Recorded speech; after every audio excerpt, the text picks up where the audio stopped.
Hello, everyone, and welcome to the Child Anxiety FAQ podcast. FAQ stands for Frequently Asked Questions, and I'll be answering your questions about child and teen anxiety. My name is Dawn Friedman, and I've been working with kids and families for more than 30 years. Now I run Child Anxiety Support, a membership program for parents of anxious kids and teens. Let's get started. You know, when I first started this podcast, I'd figured I'd do it for about a year. That would be 52 episodes, and then that would be it. But this is episode 54, so I've officially gone past my goal, and the questions that are coming in over time are becoming more complex, like this one. And of course, the actual question has a lot more backstory, which I don't share, given that it's very personal. So I've tried to distill it into this one simple but complex question, which is, what can I do when I feel like I've failed my anxious child? Oh, listener who posted this and who did not leave their email, I hope you are listening right now. I'm sorry that you're struggling and that you're hurting. Being a parent can be so painful, especially when we're watching our kids have a hard time. As writer Sarah Payne Stewart said, "You're only as happy as your least happy child."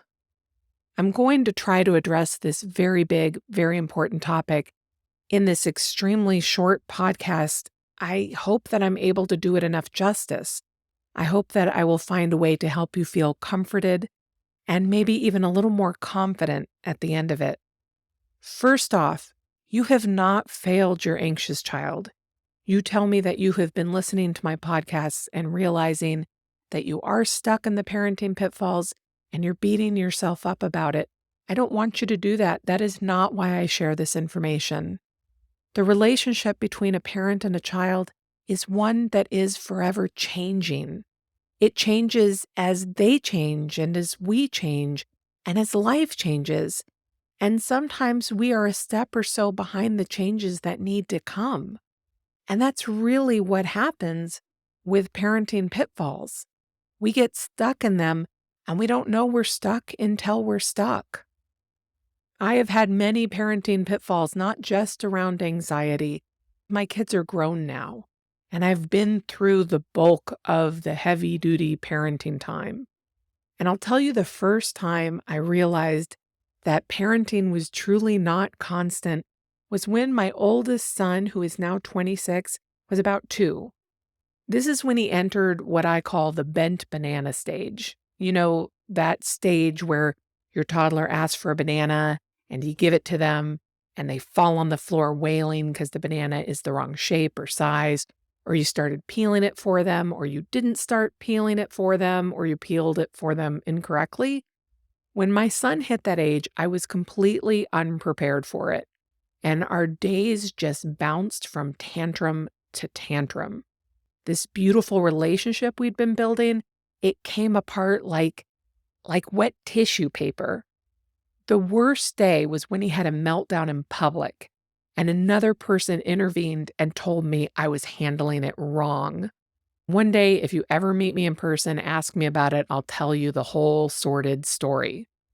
But as I left that shop in tears, totally ashamed, I felt like an awful mother, and I felt like a fraud because I'd been working with kids for about a decade by then, and yet here I was undone by my toddler.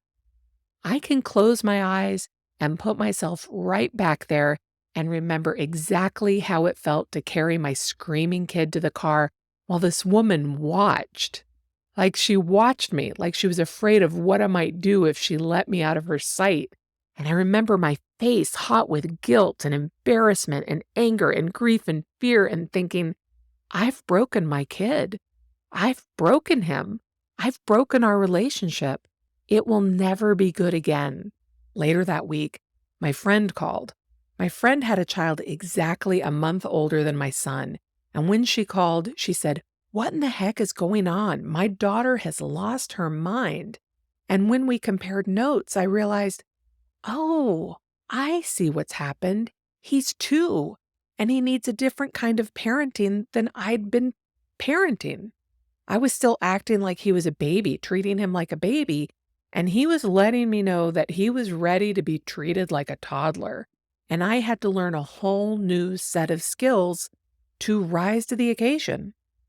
This was a lesson I learned over and over again. And every time we hit a snag, whether it was with my son or later with my daughter, and I started having that overwhelming feeling of failure and guilt and frustration, I'd stop and say, wait, maybe it just means that something needs to change. So I will offer to you, dear parent who is feeling like a failure, I will offer you the idea that maybe you're a good parent in a relationship that needs to change. The pain and frustration you have, the struggle between you and your child, it's a sign that your child is demanding something different from you, and you can do something about that. You have it within your power to go and figure out what to do next. Do you get that reframe?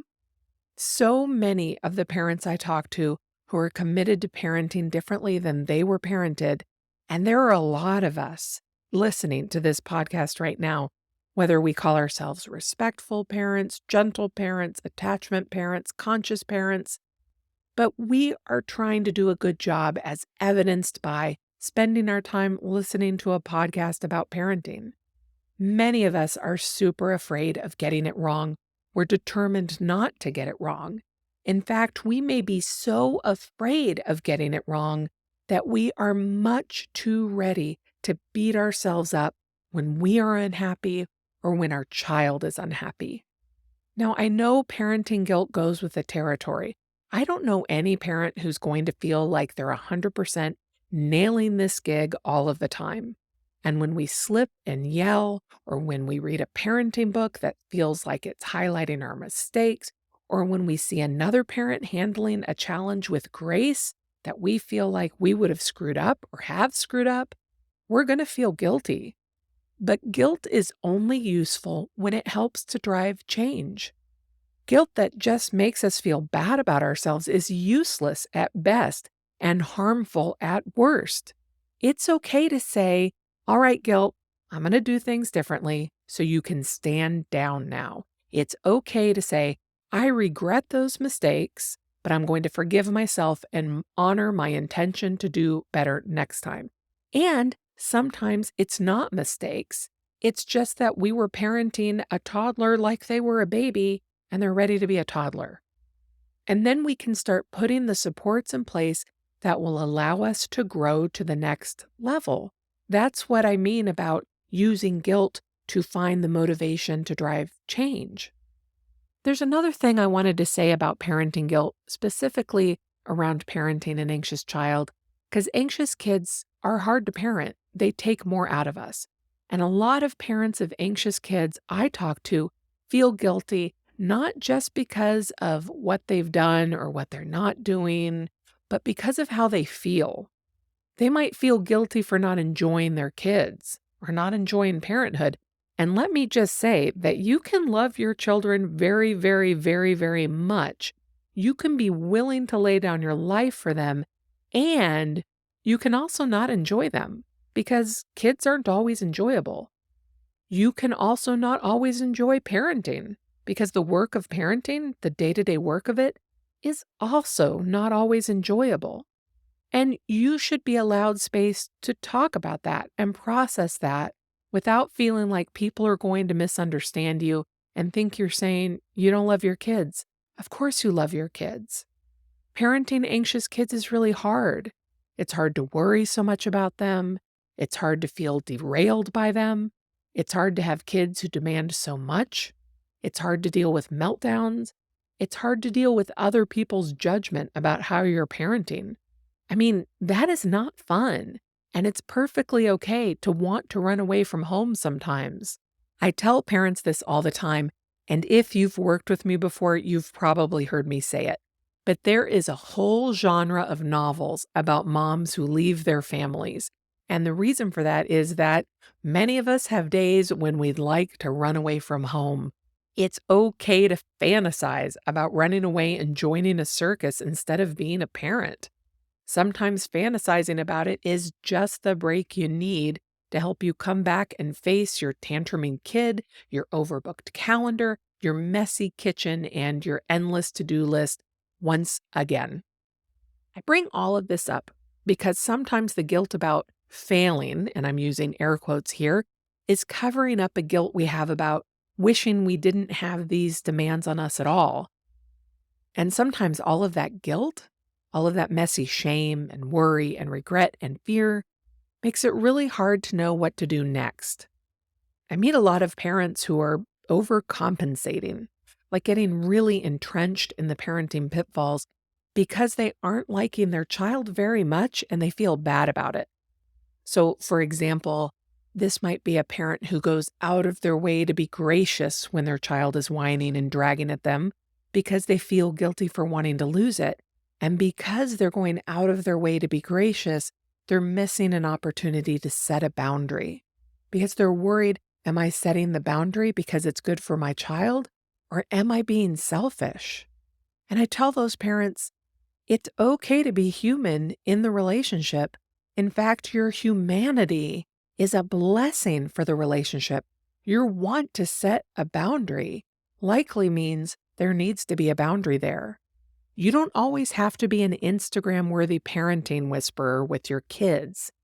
If the relationship between you is generally healthy and is generally loving and generally strong, then you can trust that your instinct that says, I need to put a stop to this, I'm not enjoying this and it needs to be different, I want things to change, is a sign that yes, indeed, things need to change. That is the power of the parent-child relationship. There is room to get it wrong, realize it, and course correct. There is room for you to go back and say, I didn't know then, and now I do, and I'm going to do it different from here on out. And there is room for all of your feelings and emotions in this difficult relationship. Getting it wrong, getting stuck in parenting pitfalls, feeling unhappy is not a sign that you're a bad parent or that you have a bad kid or that you're doing a bad job. It's a sign that something needs to change. That's it. Just that something needs to change. And how else were you going to know that except by becoming dissatisfied about the way things are right now? When I am working with parents, I start with the assumption that they are doing a good job and that they are good parents, because frankly, most parents are. And when I start with that assumption, I'm making a point of noticing that parent's strengths and skills, because those are the things we want to tap into as we make change. I don't start with what people are doing, quote unquote, wrong, because I don't think in terms of wrong. I think in terms of what's working and what's not working, and even what was working and why isn't it working now? And this is why I say that your parenting is not the problem, it's the solution. If I went back in time to meet myself as the unhappy mother of an unhappy 2-year-old, I wouldn't say, wow, what a screw up she is, what a bad mom, what a mess. I'd say, oh, wow, there's a mom tuned in enough to know that this isn't working, and she just needs some help in figuring out what to do next. And she needs some shoring up because she is really struggling right now. I'd look at the good relationship that mom had, and I'd look at that developmental turning point and know that the relationship is demanding change.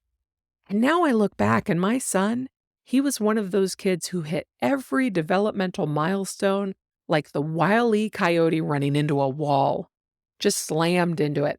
And every time I'd forget and think, oh my gosh, I'm failing. I don't think I figured it out until he was 8 or 9. I'm hoping you get to figure it out sooner. That change is hard.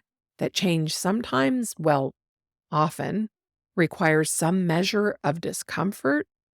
And it requires us to be uncomfortable so that we change. So my dear listener who posted this question to me, and anyone else who is feeling this way, you have not failed your anxious child. You are realizing that what you're doing isn't working, and how wonderful that you've realized this.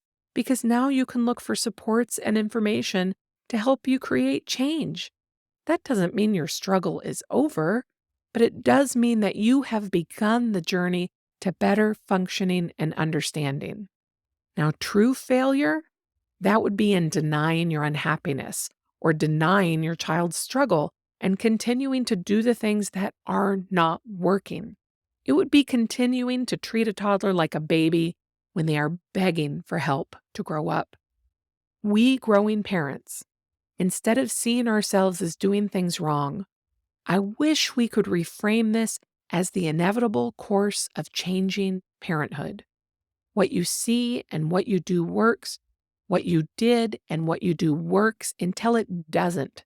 And then you might be unhappy, and your child might be unhappy. And that will tell you, oh, it's time for us to change. Let me know if I can help.